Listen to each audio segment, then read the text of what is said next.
Great. Now I would like to give the floor to Krzl, who is going to talk to us about teaching tips for writing transitions. So whenever I mention or whenever I introduce the writing section of any English proficiency test, most of my students feel nervous.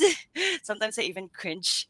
And this is not a surprise because a lot of them haven't had writing experience, or they haven't even written like a formal essay, for instance, and pair that with the fact that they have to meet criteria or rubrics and get a high score in their writing tasks. So what usually happens is they either get blocked, or they end up showing off too much and miss the most important elements that make their essays or their answers high scoring one, right? For instance, being organized, or addressing the task correctly, and providing a coherent answer, right? So for that, I have some strategies to help your students not only be prepared for the writing for these writing tasks, but also to feel confident in answering any types of questions that come their way, right?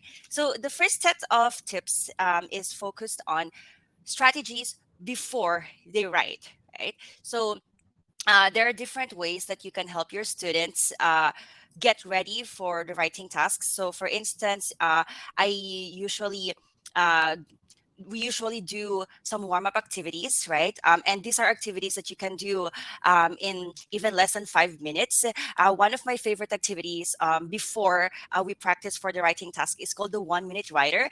And in this activity, I read some prompts, or I give out a set of instructions, for instance, and then they have 1 minute to write anything they want, right? So this way they can get into writing mode, and they will also be prepared for the time pressure that comes with the writing task, right? And aside from warm up activities, it's also important to check that your students have understood the question or the type of tasks that they were given.